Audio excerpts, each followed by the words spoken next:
Hey, what's up you guys, how's it going? It's Papa, and today I'm going to be showcasing you the very brand new Voiceless Voice archetype in the TCG. This is my deck profile on the said deck, and yeah, I think this deck is going to be, of course, spoiler, a lot of fun. Now I sound like a broken record every time I say that, but I gotta be honest, I don't like to play decks if they're not fun. And honestly, I think this deck is actually a very serious contender in the upcoming format. I know a lot of you guys don't want to spend around like $2,000 to $3,000 on a fire deck, and quite frankly, I don't blame you. Voiceless Voice is a very good break from the current format. I mean, granted, it is a new deck that just came out. If you're not trying to play Labyrinth, if you're not trying to play Fire, if you're not trying to play Rescue Ace, well, Rescue Ace is technically fire, I highly recommend Voiceless Voice. There's a lot to go through, so I'm going to go ahead and break down the cards basically one by one since it is a new archetype, so not everyone has seen it yet in the TCG. But without further ado, I say we go ahead and jump into the profile. A little disclaimer before we begin, I wanted to go ahead and state that this is my first draft of the deck. I will be bringing a lot more Voiceless Voice kind of content to the channel because I do think that this is going to be the deck for me moving forward, just because I like the archetype so much, and who doesn't love ritual summoning? So of course, starting off with the main deck, we are on 3 copies of Low Prayers of the Voiceless Voice. The effect of this card is as follows. If you ritual summon exactly 1 light ritual monster, warrior, or dragon with a card effect that requires the use of monsters, this card can be used as the entire tribute, which is already busted. And then each of the other effects can only be used once per turn. If this card is normal or special summon, you can place 1 Voiceless Voice continuous spell or trap from the deck face up in the spell and trap zone, which is amazing because that helps you play around cards like Ash Blossom. If a light ritual warrior or dragon monster is special summoned to your field while this card is in your graveyard, except during the damage step, you can special summon this card. So basically every time you summon the Skull Guardian by using this as like the ritual summon, or if it's just in the graveyard, then you can automatically just bring it back. And if you haven't used the effect, then you can place a spell or trap card from the deck into the spell trap zone, which is just busted. The kind of recursion that this deck has is really busted, and of course Low is your bread and butter for the deck. But of course that is why we have to play 3 of it. Of course, some more solid support for the deck. We have 3 copies of Saphira, Dragon Queen of the Voiceless Voice. Its effect is as follows. You can discard this card, send 1 ritual spell from your deck to the graveyard, then you can add 1 light ritual monster, warrior, or dragon from your deck or graveyard to your hand. Very busted effect, being able to recycle your Skull Guardians or your Cerevis, whatever it may be, for just endless recurability is very good, so that's why you have to max out on 3 of it. Its other effect is you can banish this card from your graveyard and you can ritual summon 1 light ritual monster, warrior, dragon from your hand by tributing monsters from your hand or field whose levels equal or exceed the level of the ritual monster. So this card basically makes it to where if you don't have access to your ritual spell, then you can just use this card to go ahead and ritual summon, which is busted because this card also helps you make Cerevis. But of course, since it has multiple good effects, that is why we maximize 3 copies of it. For the main Big Daddy himself, we are on 2 copies of Skull Guardian, Protector of the Voiceless Voice. Now this card is a boss. Absolutely, I'm the boss. This card reads that you can ritual summon this card with Prayers of the Voiceless Voice, which is the searchable field spell. This card gains 20/50 attack while you have Low the Prayers of the Voiceless Voice on your field or in your graveyard, which is busted, so that makes it to where if you need to use your Low to make a Linkuriboh or a Relinquish Anima, it still has the buff because you'll still have it in the graveyard. And that is a non-activated effect, so that just kind of lingers, so it is what it is. If Skull Guardian is ritual summoned, then you can add 1 Voiceless Voice monster or 1 ritual monster, warrior, or dragon from the deck to the hand. So this card basically adds you cards like the Cerevis effect monster, or you can also add the Cerevis ritual monster for extra forms of protection. Also, if this card is on the field, if your opponent activates a monster spell or trap effect, then you can negate the effect and destroy it. So basically being your, I want to say, Baron de Fleur of the deck, this card just puts in so much work. It's 4,000 attack basically every time it's on the field, which is just insane.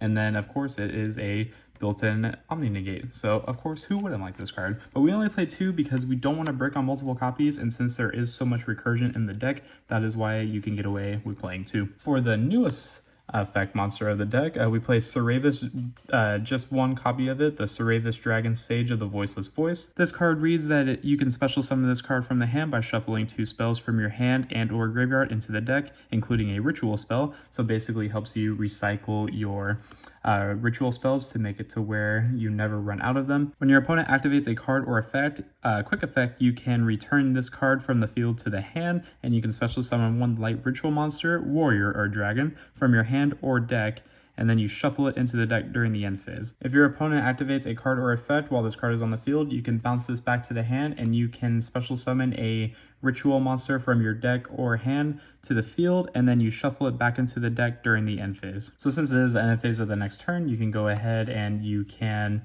special summon like a Skull Guardian, or you can special summon a Cerevis, and then you can link it off for like your Dynamondo and keep your plays going from there, so that way you won't have to bounce it back during the next end phase. So very busted card, but you only need one of it because again, you can search it off of Skull Guardian, so you don't really need to play multiples, and it's just good at one. One of the brand new cards for the deck as well is very good. This card is like tanky, but on basically crack.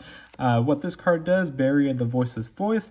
While you control low the prayers of the Voiceless Voice and or a light ritual monster, your opponent's monsters can only target ritual monsters for attacks, and your opponent cannot target light monsters you control with card effects. So just built-in forms of targeting protection is very good, especially because with the upcoming format with Fire Kings coming out, and of course there are Labyrinth players, being able to be untargetable is quite nice. During the main phase, you can add 1 Voiceless Voice card or 1 Skull Guardian ritual monster from your deck to your hand, except for itself. So being able to just have this on the field to either add a Skull Guardian or add your low, whatever it may be, this card just puts in so much work, and being able to again have that built-in protection is very good. So you definitely want to max out on 3 copies of it. We play 2 copies of Prayers of the Voiceless Voice. It is very criminal that this card is a common and not a holo, but it is what it is. This card reads that this card can be used to ritual summon any light ritual monster. Also, you can tribute light monsters from your hand or field whose total level equal the level of the ritual monster, so basically your average ritual spell. If a face-up light ritual monster or monsters you control leaves the field by an opponent's card effect, except during the damage step, you can banish this card from the graveyard and special summon a Cerevis the Ascended, Saphira the Queen of Dragons, or Skull Guardian Protector the Voiceless Voice from your hand or deck, and ignore the summoning conditions. So being able to just tag out for another Saphira or Cerevis is just busted, and of course you can always get the Skull Guardian as well. So being able to just pop out a free special summon on destruction is very nice, but we don't play the Saphira Queen, so I wouldn't worry about that too much. But only 2 copies because again, you have such great reoccurability with your Cerevis to where you can get away with playing 2. And rounding off the Voiceless Voice core, again, very criminal that this is not a holo, but we played 1 Radiance of the Voiceless Voice. This card has 2 different effects, both of them being good. During the main phase, you can activate one of the effects. Shuffle 1 light ritual monster, warrior or dragon, or ritual spell from your hand or graveyard into the deck, and if you do, add to your hand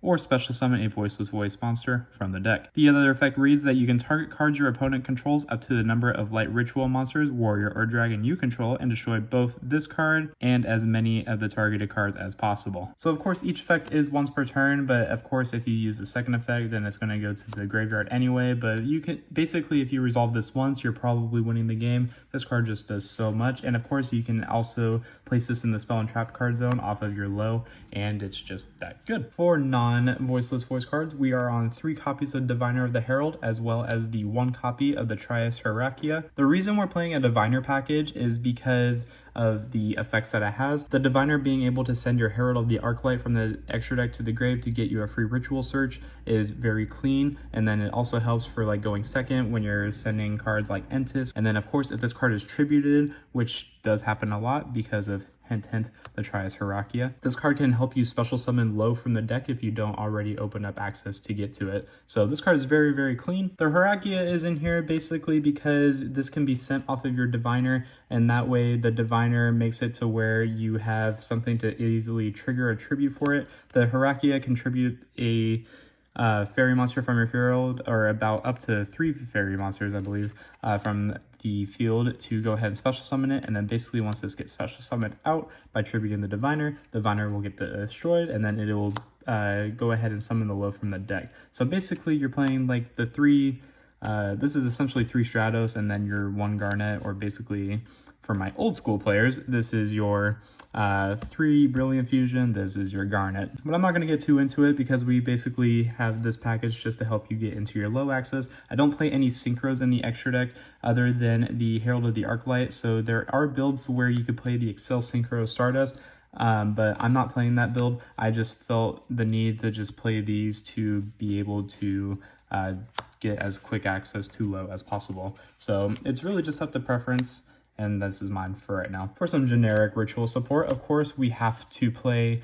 2 copies of Saravis, the Ancient and Ascended. I love this card. I have had this card for so long. I just think it's just so cool. I got the original participation mat too from my very first YCS I ever went to in YCS Anaheim. Oh my god, who the hell cares? So Saravis is just a very helpful card. It helps you from effect targeting, so that's very clean there. But for those that don't know, Saravis also has another effect, but you can never really know because we never really got to be able to summon this card. The other effect of this card is that if a monster would be special summoned, you can return this card from the face-up field to the hand and negate the special summon. And if you do, you banish the monster. So it's very clean. Being able to stop cards like Fenrir, being able to stop other inherent summons is just very clean, and it does only stop inherent summons. So I do apologize, but that's just the wording on the card. But still a powerhouse, but we only play 2 of it. Moving on to just some generic consistency for the deck, we are on 3 copies of Pre-Preparation of Rites, and we are on 3 copies of Prod of Prosperity. So being able to max out your consistency, of course, is always key. The deck does lack in some of the departments, so you definitely want to max out on these as much as possible, and you're playing so many extra targets in the extra deck to where you could basically be banishing up to 6 cards every time with Prosperity, especially because I'm not main decking Super Poly in this list. I do currently cite it, but with the video being as long as it probably is already by the time you get to this point, I won't be showcasing the side deck because, again, this is just a first draft, and I haven't fully done like any locals testing with it yet, but I promise you that will be happening very soon. And now one of the best parts about this deck is the amount of non-engine you can play. So of course we are on 3 copies of Droll and Lockbird. This is probably going to be a very big mainstay in the current format with just how everything's turning out to be, with your Snake Eyes players, with your Voiceless mirror matches that you're going to be having. You still have Manadium, which is a very serious threat to this deck as well. This deck has a very hard time against that matchup, mainly because of the kind of board presence that it presents. I wouldn't be opposed to playing cards like Dark Ruler No More also, if you wouldn't see that popping up a lot more. We also play 3 copies of Ash Blossom and Joyous Spring, just more generic hand trap usage. I mean, you could arguably cut this for Infinite Impermanence. I haven't decided which one I like too much yet. Again, we're still testing it, but if something changed, I will let you guys know. We are on 3 copies of Nibiru.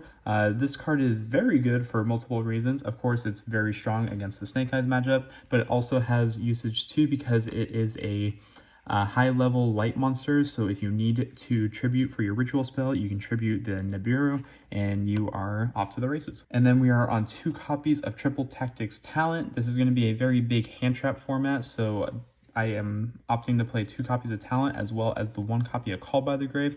I took out the Super Polys from the main deck and I opted to play these instead because, again, I just feel like there's going to be so many hand traps and you want to be maximizing your consistency as well as punishing your opponent for them trying to stop your plays, because we want to play the game too. Moving on to the last card in the main deck, we play 1 copy of 1 for 1. You have so many targets that you can pitch to basically get your low out to the field for free, and you really just need to see low as soon as possible. So just having the 1 copy of 1 for 1, I just felt like was very necessary to play. That's going to go ahead and round off the main deck. Of course, we are on 40 cards, no more, no less. I was so close to playing 41, but we opted to just play a clean 40. For the extra deck, we are opting to play 1 copy of Garura. Again, we are playing the Super Poly in the side deck, so you wanted to have a target for that. And then also it is a free prosperity target turn 1, so you can't really complain too much there.